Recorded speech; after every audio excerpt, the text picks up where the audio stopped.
Kembalinya sang Raja Net, Anthony Ginting bungkam keraguan dunia lewat duel berdarah 3 game yang sangat mencekam di perempat final Swiss Open 2026.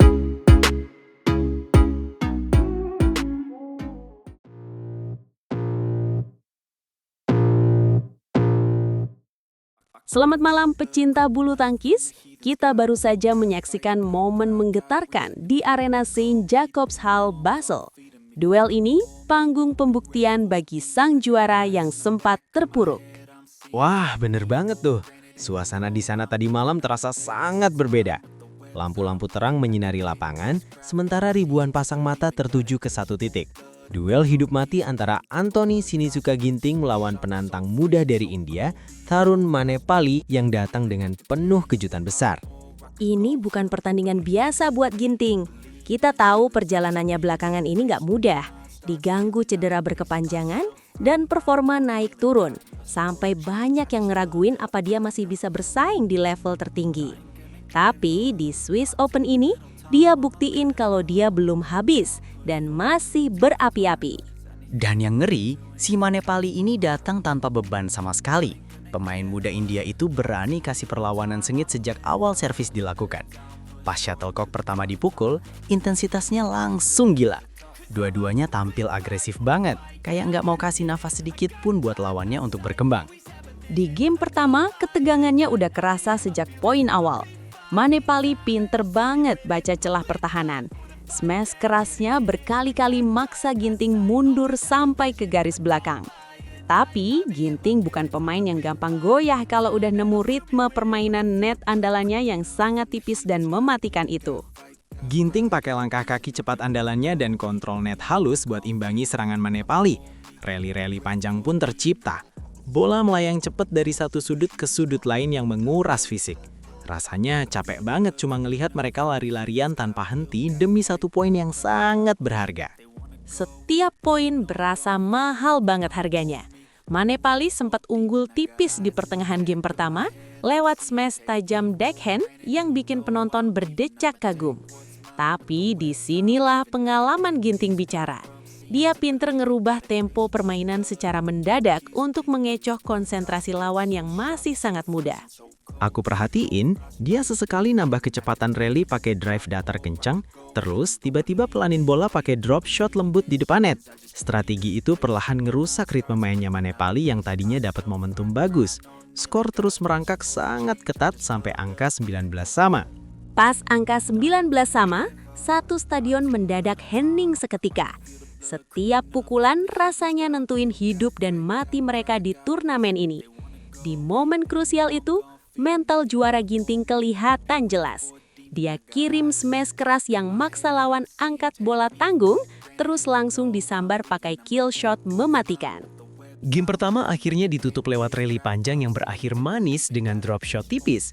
Skor 21-19 buat kemenangan Ginting. Tapi jujur, aku udah ngerasa kalau pertandingan ini bakal panjang. Soalnya atmosfernya udah kayak partai final saja, padahal baru perempat final.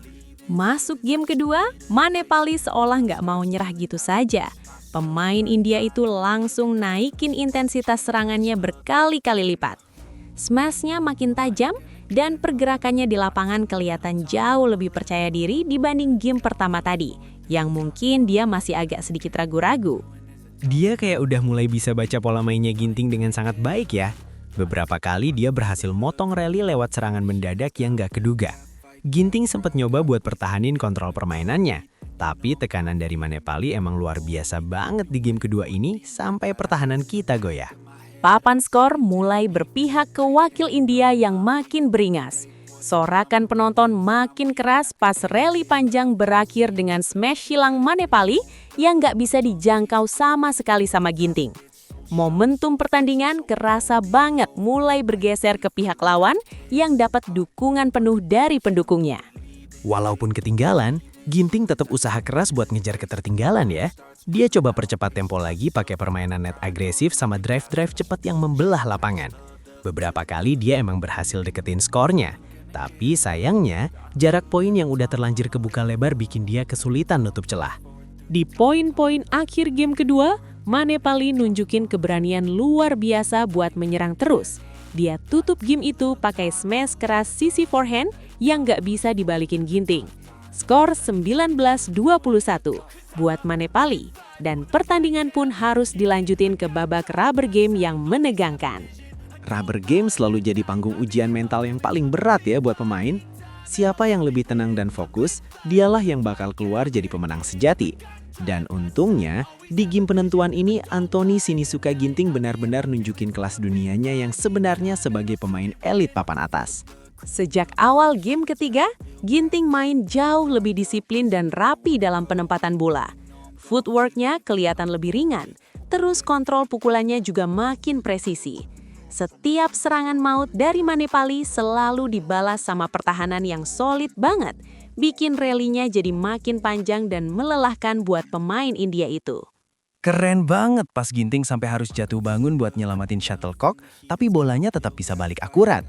Pertahanan serapat itu jelas bikin Manepali mulai ngerasa frustrasi karena serangannya mentah terus. Kita bisa lihat pergerakan pemain India itu pelan-pelan mulai melambat karena kehabisan tenaga dan tertekan mental. Momentum pertandingan berubah drastis jadi milik Ginting sepenuhnya.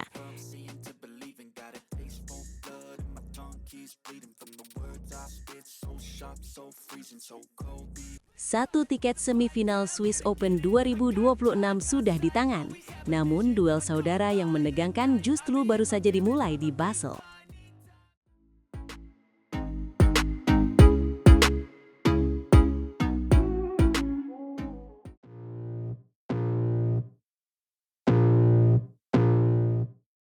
Selamat datang kembali di saluran kebanggaan kita semua, tempat di mana drama bulu tangkis dunia selalu dikupas tuntas.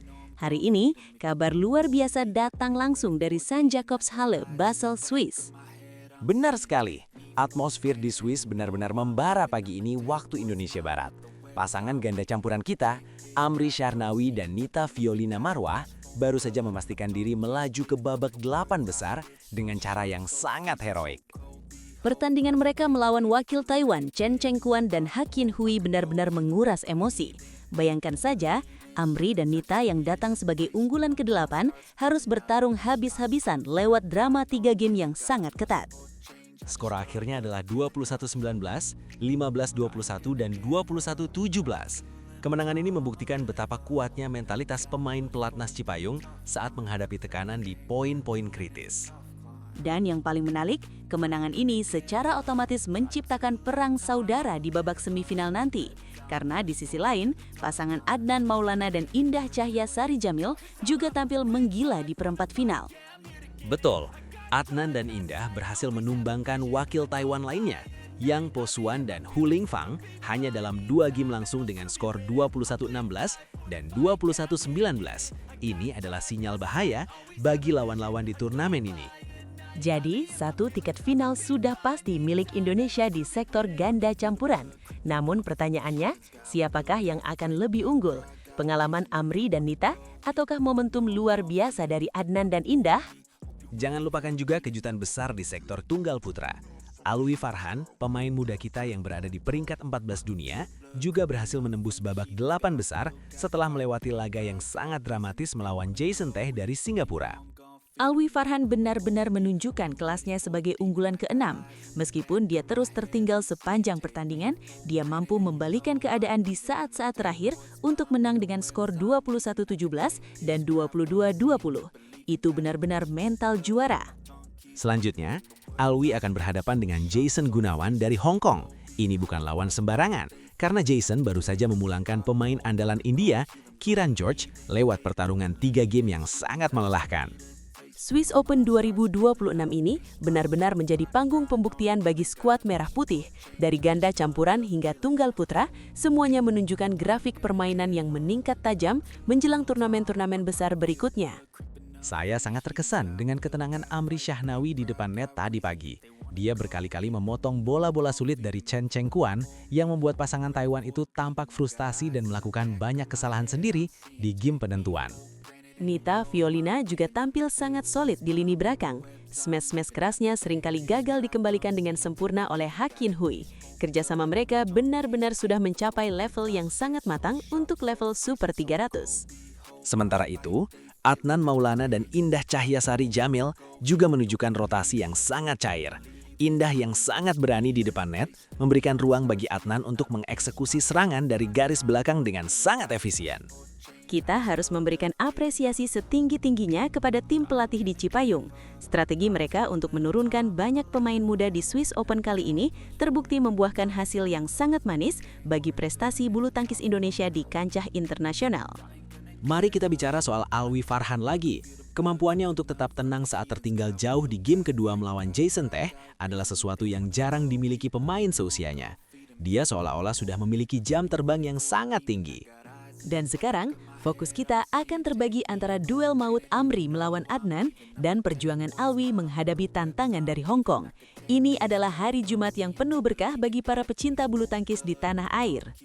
Pastikan kalian tidak melewatkan 1 detik pun aksi mereka di babak 8 besar dan perempat final nanti. Kalau sejarah, mungkin saja tercipta di Basel tahun ini dengan dominasi total wakil-wakil Indonesia di podium juara. Kemenangan 21-19, 15-21, dan 21-17 oleh Amri dan Nita akan selalu diingat sebagai salah satu perjuangan paling gigih di turnamen ini. Mereka benar-benar layak mendapatkan tempat di semifinal. Dan tentu saja, harapan kita adalah melihat Alwi Farhan melangkah lebih jauh.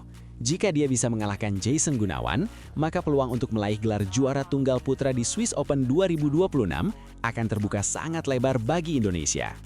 Akhir kata, mari kita terus dukung perjuangan atlet-atlet kita. Jangan lupa untuk memberikan komentar dukungan kalian di bawah dan bagikan video ini agar semakin banyak orang yang tahu betapa hebatnya perjuangan tim Merah Putih di Swiss. Sampai jumpa di pembaharuan hasil pertandingan berikutnya. Teruslah bermimpi besar karena Indonesia bisa. Merdeka!